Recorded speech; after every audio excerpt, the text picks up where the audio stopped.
అంటే ఊరు పేరు లేని కంపెనీకి ఈరోజు 99 పైసలకే భూములు కట్టబెడతా ఉన్నారు, బినామీల పేరుతో భూదందా చేస్తూ ఉన్నారు కూటమి నాయకులు అని చెప్పేసి కూడా పెద్ద ఎత్తున ఆరోపణలు చేస్తున్నారు. దీనిపై మీ అభిప్రాయం?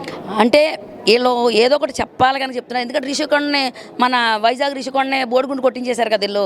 మొత్తం వీళ్ళకిలాగే అందరూ చేస్తున్నారేమోనని. ఎందుకంటే చీకట్లో రాయి వేస్తున్నారు. మీరు ఏమన్నా ఉంటే మీడియా ముందుకు వచ్చి మీరు నిరూపించండి. మీరు సవాల్ చేస్తున్నాం ఎక్కడైనా మీకు. ఎందుకంటే కళ్యాణ్ గారు పదే పదే మీడియా ముందు చెప్తున్నారు, జన సైనికుడైనా మా నాయకుడైనా సరే నేను ఉపేక్షించేది లేదు అని చెప్తున్నాడు. అలాంటప్పుడు ఇలాంటి చేస్తారంటే మీరు అంటే ప్రజల్ని ఏమార్చనాకు చేసే కామెంట్స్ తప్పితే ఇందులో నిజాలు లేవు. ఎందుకంటే ప్రజలందరూ గమనిస్తున్నారు. ఇలాంటి నాయకుడు మనకి మా చోటకి రాలేదు ఎప్పుడు ఇలాంటి నాయకుడు అని చెప్పేసి ఏదైతే మన అరకులో మనం అందరం విన్నాం. ఇలాంటి అభూత కల్పనలతో ఏదో తగ్గించేద్దామని చూస్తున్నారు. మీరు ఎంత తొక్కితే అంత పైకి లెగుస్తాడు పవన్ కళ్యాణ్. ఎందుకంటే మీరు చూస్తూ ఉండండి, 5 సంవత్సరాల్లో మీరు ఏ స్థాయికి అయితే కళ్యాణ్ గారు వెళ్తారనేది మేము మాటల్లో చెప్పక్కర్లేదు. మీరు అదే విధంగా కళ్ళు విప్పి చూస్తూ ఉండాలని చెప్పి నేను తెలియజేసుకున్నాను. అంటే ముఖ్యంగా పేరు నాని గారు కూడా కామెంట్ చేస్తున్నారు పవన్ కళ్యాణ్ గారిని ఉద్దేశించి.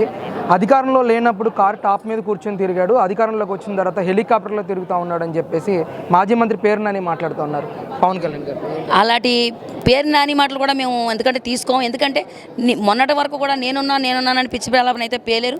ఇప్పుడు కూడా ఎందుకంటే జగన్మోహన్ రెడ్డి దగ్గర మేము ఇంకా బ్రతికే ఉన్నామని చెప్పుకోవడానికి చెప్పే మాటలు తప్ప ఆయన ప్రతిరోజు కూడా ప్రజల్లోనే ఉన్నారు. ఎక్కడ లోపల పరదాల్లో దాక్కున్నారనేది మీరు నానిగారు ఒకసారి కళ్ళు తెరిచి చూడండి. ఎందుకంటే ఏదో స్క్రిప్ట్ రాశారు కదా మేము చెప్పేయాలి కదా అన్నట్టు కాదు. ఈయన ఎందుకంటే ప్రజల్లోనే మమేకమై తిరుగుతున్నారు. ప్రతి అభివృద్ధి కార్యక్రమాల్లో ఈయన శంకుస్థాపనలే కాదు ప్రజల్లోనే అది నడుచుకుంటున్నారు అన్నదానికి మొన్న 3 రోజుల క్రితం వెళ్ళింది మీరు గమనించాలి.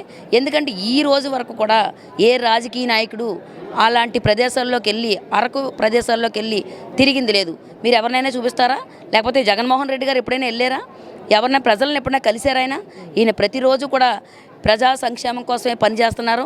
5 సంవత్సరాల్లో మీరు కనీవిని ఎరిగిన అభివృద్ధి అయితే కళ్యాణ్ గారు అలాగే సీఎం గారు వాళ్ళ ఇద్దరు హయాంలో చాలా మంచి అభివృద్ధి జరుగుతుందని ప్రజలందరూ నమ్ముతున్నారు. అదేవిధంగా అదే పార్టీలో పనిచేస్తున్నందుకు మాలాంటి నాయకులందరం కూడా చాలా సంతోషిస్తున్నాం. ఎందుకంటే ఇలాంటి నాయకుడు దగ్గర మేము పనిచేస్తున్నామంటే ఎప్పుడు కూడా గర్వంగా ఫీల్ అవుతూ ఉంటాం. మరి కూటమి ప్రభుత్వం అధికారంలోకి వచ్చిన తర్వాత ప్రజాస్వామ్యం మొత్తం కూనీ చేశారు. ఈరోజు ప్రతి దానిలోని కూడా అవినీతి పాలన ముఖ్యంగా ముందుకు తీసుకెళ్తా ఉన్నారు కూటమి నాయకులు అని చెప్పి పెద్ద ఎత్తున జగన్మోహన్ రెడ్డి గారు కానీ వైసీపీ నాయకులు కానీ పదే ఆరోపణలు చేస్తూ ఉన్నారు. ఏ విధంగా చూస్తారు అసలు? అంటే ఏ విధంగా కూనీ చేశారని నేను అడుగుతున్నాను. అంటే మొత్తం రాష్ట్ర వ్యాప్తంగా రోడ్లు వేసి కూనీ చేశారా? లేకపోతే ప్రతి ఒక్కరికి నేనున్నానని చెప్పి భరోసా ఇవ్వడంలో కూనీ చేశారా? లేదు అంటే ఏదైతే మనం అరకు ప్రదేశాల్లో ఎవరు కూడా ఇప్పటికొచ్చి ఏ రాజకీయ నాయకుడు కూడా అక్కడికి వెళ్ళింది లేదు. అలాంటి చోటకి వెళ్ళి అక్కడికి వెళ్ళిన సమయంలో తన బిడ్డకి అక్కడ హాని జరిగిందని తెలిసినా కూడా ఆ ప్రోగ్రామ్ని క్యాన్సిల్ చేయకుండా అక్కడున్న ప్రజలకి నేను మాట ఇచ్చాను అని వెళ్ళడంలో కూనీ చేశారా? లేదు. అక్కడున్న ప్రజలందరూ కూడా ఇప్పటికొచ్చి ఏ నాయకుడైనా వచ్చి కాళ్ళు చూసింది లేదు. ఈయన కూడా నడిచిన ఏదైతే ముందు రోజు నడిచారో వాళ్ళందరినీ ఆయన ఎంత దీర్ఘంగా మనుషుల్ని అబ్జర్వ్ చేస్తారనే దానికి మనకు ఆ ఒక్క నిదర్శనం చాలు. ఎందుకంటే ఆ రోజు వాళ్ళందరూ కూడా చెప్పులు లేకుండా నడిచారన్న విషయం తెలుసుకుని వెంటనే వారి సిబ్బందికి తెలియజేసి ప్రతి ఒక్కరికి కూడా వాళ్ళ పాదరక్షలు ఇవ్వాలని చెప్పి వాళ్ళందరికీ సూచించడంలో కూనీ చేశారు. అంటే ఏ విధంగా కూనీ చేశారు? ఈరోజు ప్రతి ఒక్కరు కూడా బయటికి వెళ్ళిన వ్యక్తులు ఇంటికి వచ్చే వరకు కూడా భయం. ఎందుకంటే ఏ గోతుల్లో పడి ఎవరికి ఎలాంటి మాట వినవలసి వస్తుందో, ఎలాంటి హాని జరుగుద్దో, స్కూల్కి వెళ్ళిన పిల్లలు ఎక్కడ గొంతుల్లో పడిపోతారని ప్రతి ఒక్కరు కూడా భయంతో ఉండేవారు. ఈరోజు ఒక గంట పట్టే సమయాన్ని మనం 10-15 గంటలో మనం ఇంటికి చేరుకుంటున్నారు. ఎందుకంటే రోడ్లు మీరు చూడండి, ప్రతి ఒక్క రోడ్డు కూడా ఇక్కడ అక్కడ లేదు, ప్రతి చోట కూడా అభివృద్ధి అనేది చాలా బాగా చేస్తున్నారు. ఇవన్నీ చూసి వారవలేక మీరు ఏదో ఒకటి మాట్లాడాలి కనుక మీడియా ముందుకు వచ్చి ఏదో పిచ్చి మాటలు మాట్లాడడం కాదు. ఎందుకంటే ఏది మీరు కరెక్ట్గా ఇది కూనీ చేశారని మీరు చెప్పగలరా? ఎందుకంటే ఆయన అధికారంలోకి వచ్చింది మొదలు అటు పోటీ చేసిన నియోజకవర్గాన్ని కూడా చాలా అభివృద్ధి పదంలో అయితే నడిపిస్తున్నారు. ఆ నియోజకవర్గ నేను ఓటర్గా అదేవిధంగా ఆ నియోజకవర్గ నాయకురాలుగా నేను చాలా గర్వపడుతున్నాను. ఎందుకంటే ఆయన పిఠాపురం నియోజకవర్గంలో ఎన్నో హామీలు ఇచ్చారు. 9 నెలల కాలంలోనే ప్రతి ఒక్కటి కూడా పూర్తి చేసుకుంటున్నారు.